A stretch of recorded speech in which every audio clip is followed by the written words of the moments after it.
Hello dear student, आज का आपका टॉपिक है एल्कीन, एल्काइन एंड डाइन। ठीक, तो सबसे पहले हम डिस्कस करेंगे कि एल्कीन क्या होते हैं। ठीक है, एल्कीन आपको पता है उन्हें कहा जाता है, उन अनसैचुरेटेड हाइड्रोकार्बन को कहा जाता है जिनमें कार्बन और कार्बन के बीच क्या रहता है, डबल बॉन्ड। ठीक है, ऐसे अनसैचुरेटेड हाइड्रोकार्बन जिनमें कार्बन कार्बन के बीच डबल बॉन्ड पाया जाता है उनको एल्कीन बोलते हैं। और एल्काइन जिनमें कार्बन कार्बन के बीच ट्रिपल बॉन्ड हो। और डाईइन मतलब डाई मतलब दो होता है और इन माने डबल बॉन्ड। ऐसे अनसैचुरेटेड हाइड्रोकार्बन जिसमें एक ही कंपाउंड में दो डबल बॉन्ड प्रेजेंट रहते हैं उन्हें क्या कहा जाता है, डाई। तो आओ सबसे पहले हम डिस्कस करते हैं एल्कीन के बारे में। ठीक, इससे पिछली क्लास में हमने एल्केन पढ़ लिया था, अब एल्कीन पढ़ेंगे। देखो एल्कीन क्या होता है, इन मतलब जब कार्बन कार्बन के बीच क्या होगा, डबल बॉन्ड होगा। इनका जो जनरल फॉर्मूला होता है वह CnH2 का N होता है और इनको ऑलिफिन्स भी कहा जाता है। जैसे एल्केन को हम पैराफिन कह रहे थे, उसी तरह एल्कीन्स को ऑलिफिन्स भी कहा जाता है। ठीक, एल्केन से जब आप दो हाइड्रोजन का रिप्लेस करोगे तो आपके पास क्या बन जाएगा, एल्कीन बन जाएगा। ठीक, सपोज आपके पास ये जनरल फॉर्मूला है, एल्कीनों का जनरल फॉर्मूला क्या होता है, CnH2N+2। जैसे इससे हमने दो हाइड्रोजन रिमूव किए तो एल्कीन बना, दो हाइड्रोजन रिमूव किए इसलिए एल्कीन का फॉर्मूला केवल CnH2N होगा। ठीक, एल्कीन जो होते हैं ये सैचुरेटेड होते हैं। क्यों सैचुरेटेड होते हैं, क्योंकि इसमें सारे बॉन्ड क्या है, सिंगल बॉन्ड है। और सिंगल बॉन्डेड कंपाउंडों को क्या कहा जाता है, सैचुरेटेड कंपाउंड, ये संतृप्त कंपाउंड। ठीक, जब हमने सपोज किसी भी मेथड द्वारा, वो हम आगे पढ़ेंगे प्रिपरेशन में, हमने एल्केन से दो हाइड्रोजनों को रिप्लेस कर दिया। ठीक, एक हाइड्रोजन इससे रिप्लेस हुआ, एक हाइड्रोजन इससे, तो क्या हुआ, दोनों की एक एक बैलेंस से खुली तो दोनों के बीच क्या जुड़ जाएगा, डबल बॉन्ड। ठीक, तो क्या बन जाएगा आपके पास, एल्कीन। और ये कैसे होते हैं, अनसैचुरेटेड। क्यों, क्योंकि मल्टीपल बॉन्डेड जो कंपाउंड होते हैं वो अनसैचुरेटेड होते हैं, चाहे वो डबल बॉन्डेड है चाहे वो ट्रिपल बॉन्डेड है। जबकि जो सिंगल बॉन्डेड कंपाउंड होता है वो सैचुरेटेड। और एल्केन का दूसरा नाम पैराफिन और एल्कीन का दूसरा नाम क्या होता है, ऑलिफिन्स। ठीक है, तो बेसिक क्या बोलते हैं, बेसिक डेफिनेशन है एल्कीन की।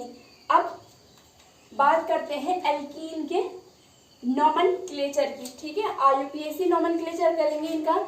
आपको पता है जब हम एल्केन से दो हाइड्रोजन रिप्लेस कर रहे थे तो एल्कीन बनेगा। ठीक, तो नोमेनक्लेचर कैसे करोगे, एल्केन से एन हटा दोगे और उसकी जगह क्या जोड़ दोगे, इन, तो क्या बन जाएगा, एल्कीन।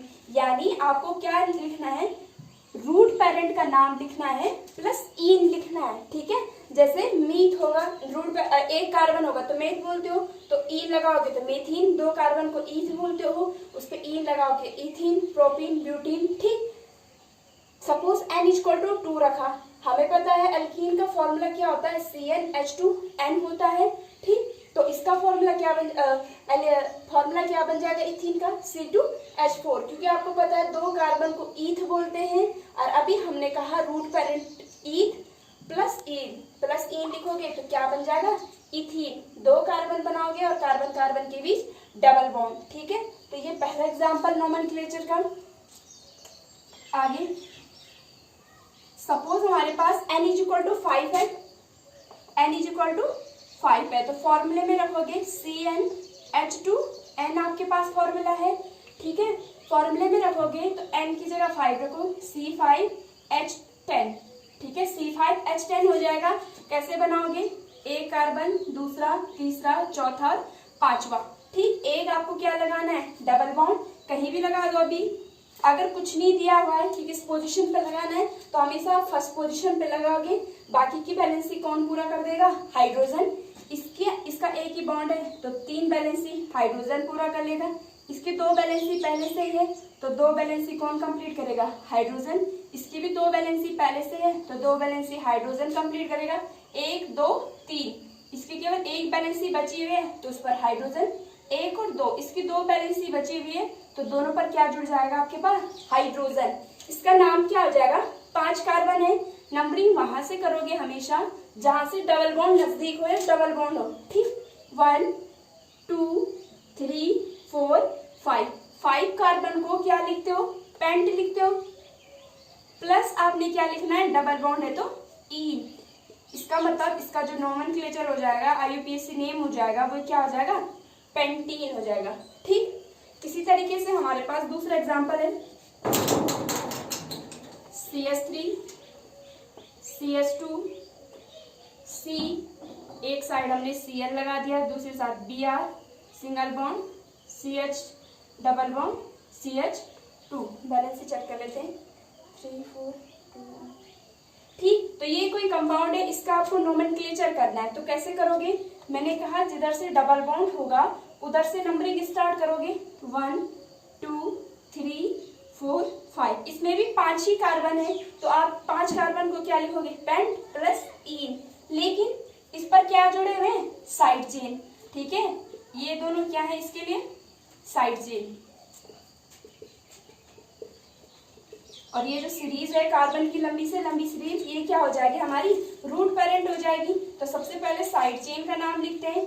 3 पर क्लोरो भी और ब्रोमो भी है, तो इंग्लिश अल्फाबेट के हिसाब से चलोगे। पहले क्या आता है B, तब आता है C, तो नेम कैसे लिखोगे, 3 ब्रोमो 3 क्लोरो। अब रूट पेरेंट का नाम, रूट पेरेंट 5 कार्बन है, तो 5 को क्या लिखते हो, पेंट प्लस ईन यानी पेंटीन। और डबल बॉन्ड पहली पोजीशन पे है तो फर्स्ट भी लिख सकते हो, 3 ब्रोमो 3 क्लोरो पेंटीन। तो इस तरीके से आपने नोमेनक्लेचर कर देने हैं। इसी तरीके से सपोज दूसरा एग्जांपल है हमारे पास,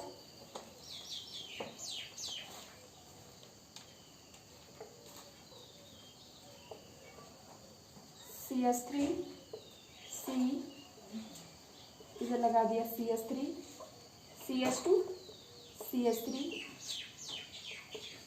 CH3, 1 2 3 ये हो जाएगा CH। ठीक है, सपोज इस तरीके का कोई कंपाउंड है, इसका नोमेनक्लेचर करना है। तो नोमेनक्लेचर के CH double bond CH2।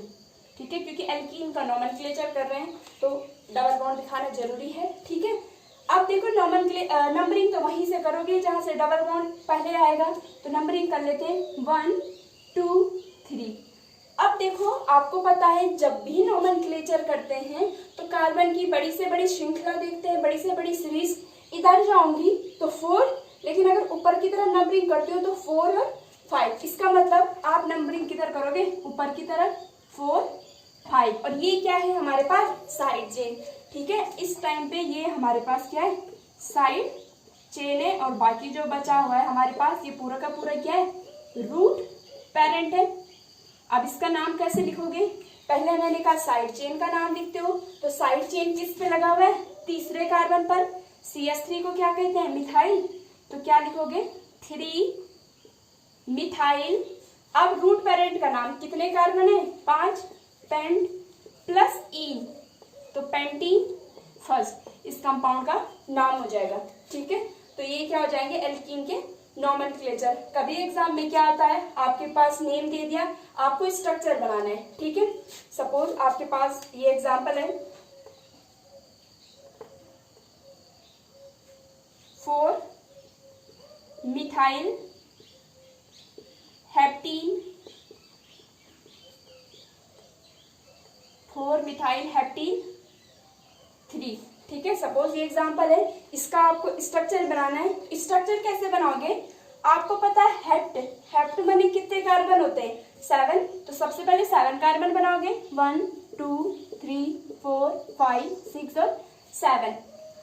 Dash करके 3 लिखा हुआ है, इसका मतलब तीसरे पोजीशन पर क्या है, डबल बॉन्ड। किसी किधर से भी नंबरिंग कर लो, आगे से पीछे से, 1 2 3। तीसरे पोजीशन पर क्या लगा दिया, डबल बॉन्ड लगा दिया। चौथे पर क्या लगा हुआ है, मिथाइल ग्रुप यानी CH3। और बाकी की जितनी भी वैलेंसी बच रही है वो हाइड्रोजन पूरा कर लेगा। इस कार्बन की एक ही वैलेंसी है तो 3 वैलेंसी पर हाइड्रोजन जुड़ेगा। इसकी 2 वैलेंसी है, 4 पूरा करने के लिए 2 हाइड्रोजन जुड़ेंगे, 1 2 3। इस पर 1 हाइड्रोजन, 1 2 3 4। इसकी वैलेंसी कंप्लीट है तो इस पर हाइड्रोजन नहीं लगाओगे, ये क्या हो जाएगा, CH2 CH2 CH3। तो ये हो जाएगा आपके पास एल्कीन का नोमेनक्लेचर और उसका बेसिक इंट्रोडक्शन।